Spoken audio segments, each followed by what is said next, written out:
오늘 하나님 귀한 말씀을 주심을 감사합니다.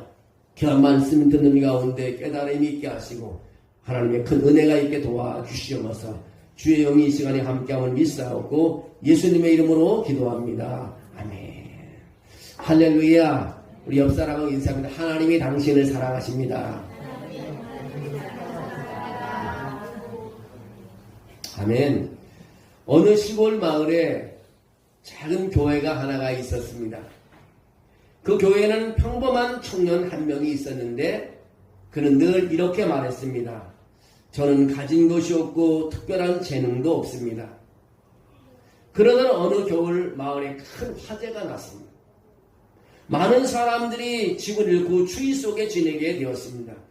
교회는 돕고 싶었지만 재정도 넉넉하지 않아서 도울 수가 없었습니다. 그런데 그 청년이 그날 밤 기도하다가 마음속에 작은 감동을 받았습니다. 하나님의 음성이 들렸습니다. 내가 가진 작은 것부터 시작해 보아라는 하나님의 음성이 들렸습니다. 그는 가진 돈을 세어보았습니다. 겨우 담요 2장을 살 수 있는 돈뿐이었습니다. 청년은 부끄러운 마음이 들었습니다. 이것으로 무엇을 할 수 있을까? 하지만 그는 조용히 담요 2장을 사서 피해 가정에 찾아가서 건네주었습니다. 그리고 돌아오는 길에 이런 생각이 들었습니다. 내가 한 것이 아니라 하나님이 시작한 일이라고. 내가 한 것이 아니라 이것은 하나님이 시작한 것이라는 마음을 입술로 중얼거렸습니다. 놀라운 일은 그 다음부터 일어났습니다. 누군가 그 이야기를 듣고 쌀을 가져왔고, 또 누군가 그 이야기를 듣고 다른 사람은 또 옷을 내놓았고, 또 지역상에는 창고를 열어 식료품을 지원했습니다. 며칠 후에는 다른 도시 교회들까지 소식을 듣고 도움의 손길을 보내왔습니다. 결국 작은 교회는요, 수십 가정을 돌볼 수 있게 되었습니다. 사람들은 청년에게 말했습니다. 당신이 큰 일을 했습니다. 그러자 그는 고개를 저으며 이렇게 대답했습니다. 아닙니다.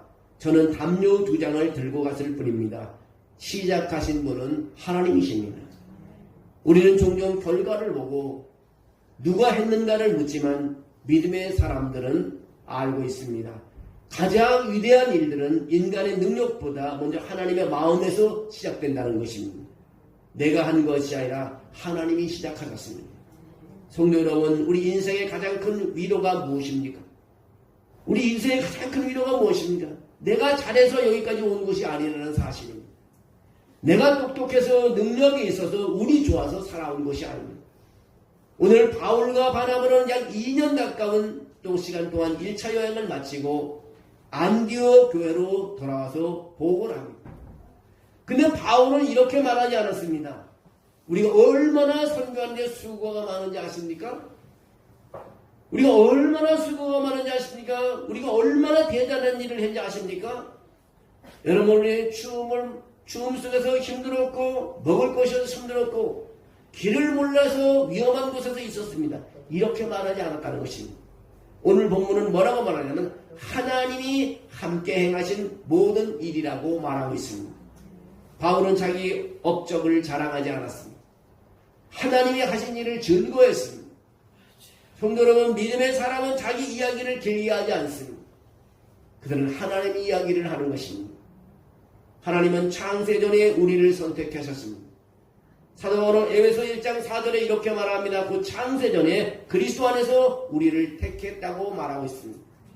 우리가 하나님을 먼저 선택한 것이다. 하나님이 먼저 우리를 선택하셨다는 것입니다. 우리가 교회를 찾아온 것 같지만 실은 하나님이 우리를 부르신 것입니다. 우리가 예수를 믿는 것 같지만 실은 하나님이 우리 마음의 문을 두드린 것입니다. 여러분 중에도 내가 왜 그날 교회에 갔을까? 내가 왜 그 사람을 만났을까? 내가 왜 그 말씀에 눈물이 났을까? 그것은 우연이 아닙니다. 하나님의 예정된 은혜임을 믿습니다. 캐나다에 있는 목사님 중에서 닉 가마슈라는 목사님이 이런 고백을 했습니다. 나는 하나님께 적대적이었고 죄의 노예였으며 영적으로 죽어 있었습니다. 나는 스스로 하나님을 선택할 능력이 전혀 없었던 사람입니다. 그러나 하나님이 내 영적 죽음을 깨뜨리고 들어오셔서 나를 그리스도 안에서 살리셨습니다고 고백을 했습니다. 여러분, 구원은요 물에 빠진 사람에게 튜브 던져주는 정도가 아닙니다. 이미 죽은 영혼을 살리는 부활 사건이라는 것입니다. 그래서 우리는 구원을 자랑할 수가 없습니다. 오늘 본문 27절에 그렇게 말하고 있습니다. 이방인들에게 믿음의 문을 여신 것이라고 말하고 있습니다.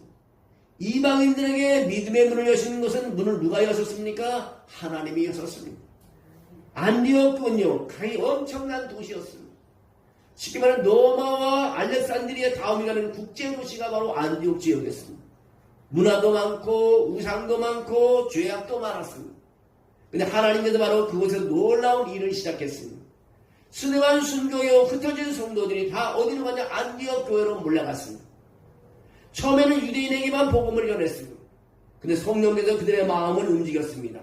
헬라인, 이방인에게도 전도를 하라는 주님의 음성이 들렸습니다. 그때 놀라운 역사가 일어났습니다. 사도행전 11장 21절에 보면 이렇게 말합니다. 주의 손이 그들과 함께 하심에 수많은 사람들이 믿고 주께 돌아오더라고 말합니다. 여러분, 주의 손이 그들과 함께 했다는 것입니다. 주의 손이 여러분과 함께 하시기를 주의 이름으로 축원합니다. 주의 손이 여러분과 여러분의 친척과 여러분의 가족과 여러분 이웃과 함께 하시기를 주의 이름으로 축원합니다. 교회는 인간이 만드는 조직이 아닙니다. 하나님이 세우시는 생명 공동체입니다. 그리스도인이라는 이름 안에서 우리는 살아가고 있습니다. 그리스도인이라는 이름은 안디옥에서 처음으로 믿는 자들에게 불려졌던 이름입니다. 세상 사람들이 볼 때 저 사람들은 예수에게 미쳤어. 저 사람들은 예수를 닮았어. 저 사람들은 예수의 이야기만 한단 말이야. 그래서 그리스도인이라고 부르는 것입니다. 오늘 세상이 우리를 볼 때 무엇이라고 부릅니까? 세상 사람들은 우리를 무엇이라고 부릅니까? 교회 다니는 사람이라고 부릅니까? 아니면 예수 닮은 사람이라고 부릅니까? 아니면 예수에 미친 사람이라고 부릅니까? 안디옥 교회는 모이는 교회에서 이제는 끝나지 않고 안디옥 교회는 모여있는 교회가 아니라 이제 보내는 교회로 바꿔졌습니다. 사도행전 13장 2절에 그렇게 말합니다. 성령이 이르시되 내가 불러 시키는 일을 위하여 바나바와 바울을 따로 세우라. 그리고 금식하며 기도한 후에 선교사로 파송하는 것을 보게 됩니다. 교회의 진짜 부흥은요, 건물이 커지는 것이 아닙니다. 복음이 흘러가는 것입니다. 나에게 있는 복음이 이웃에게 흘러가고 나에게 있는 복음이 우리가 아는 친구에게 흘러가는 것이 바로 부흥인 것입니다. 선교하는 교회가요, 살아있는 교회인 것입니다. 하나님이는요, 닫힌 문 뒤에 숨겨진 더 큰 계획이 있습니다. 우리 인생에도 이해되지 않는 일들이 많습니다. 왜 막히는지를 모릅니다. 왜 안 되는지를 모릅니다. 바울도 그랬습니다. 2차 전도여행 때 바울은 아시아로 가고 싶어 했습니다. 비두니아로 가고 싶어 했습니다. 근데 성령께서 막으셨습니다. 근데 사도행전 16장 7절에 그렇게 말하고 있습니다. 예수의 영이 허락지 아니하시는지라고 말하고 있습니다.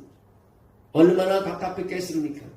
주님, 복음 전하고 있다고 내가 결심했는데 왜 길을 막습니까? 그러나 성도 여러분, 하나님의 거절은 끝이 아닙니다. 그 뒤에는 더 큰 계획이 시작되고 있다는 것입니다. 드로아에서 하늘문이 열리고 있었습니다. 그리고 하나님은 바울을 드로아로 인도했습니다.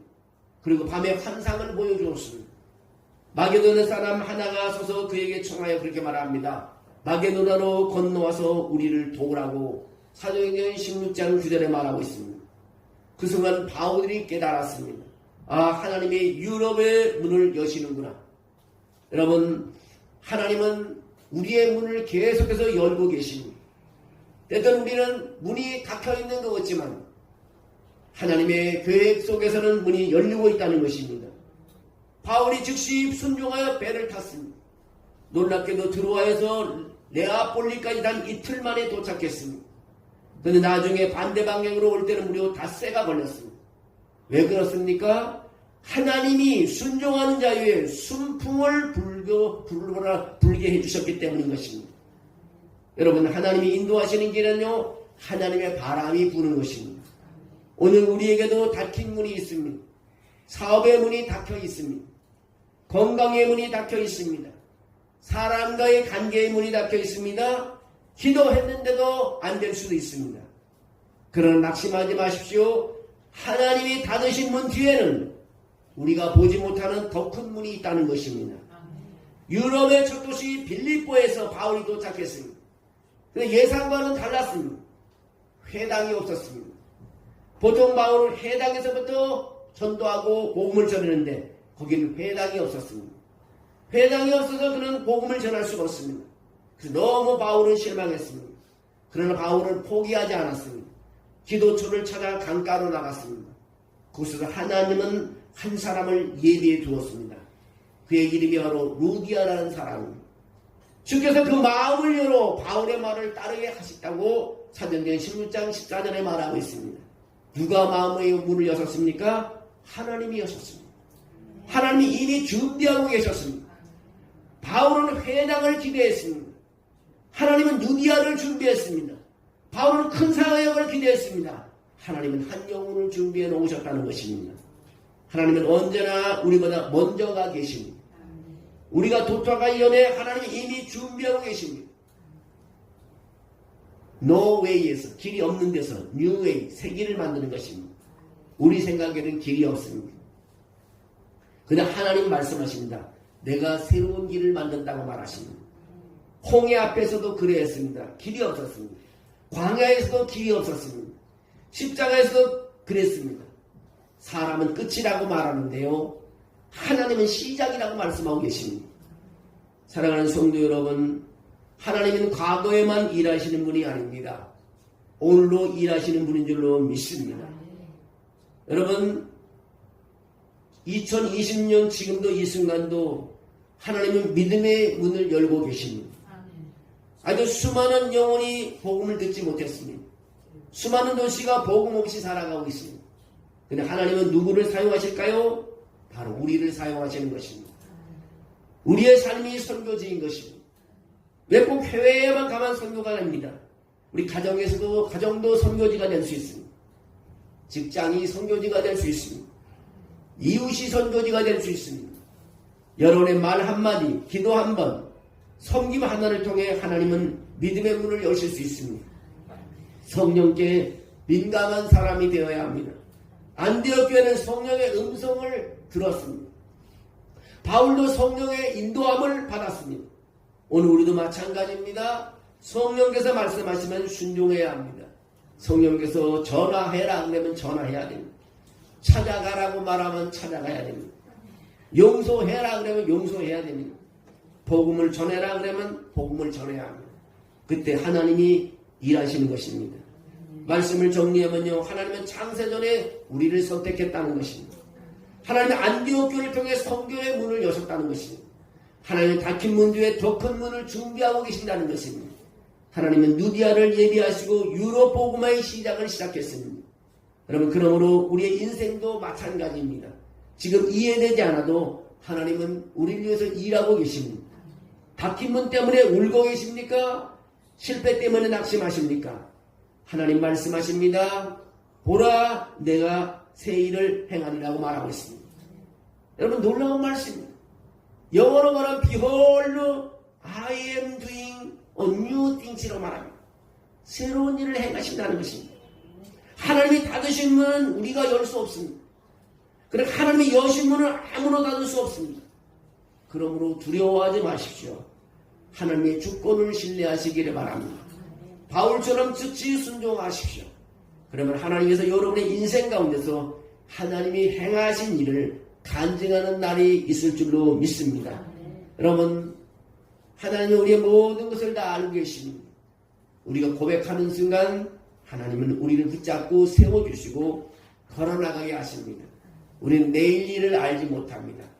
하나님을 의지할 때 하나님께서 내일 길을 열어주실 줄로 믿습니다. 여러분, 그 하나님을 찬양하며 살아가는 여러분 한 사람 한 사람이 되시기를 주의 이름으로 축원합니다. 오늘 하나님은 변함없이 우리와 함께 계십니다. 예수 그리스도는 어제나 오늘이나 영원토록 동일하신 주님이시라고 말씀하고 있습니다. 과거에 역사하신 하나님, 오늘 여러분에게 역사하여 주십니다. 기도대로 이루어질 줄로 믿습니다. 우리 교회가 이번에 큰 일을 했습니다. 1년 동안 기도해 왔습니다. 설마 갈 수 있을까?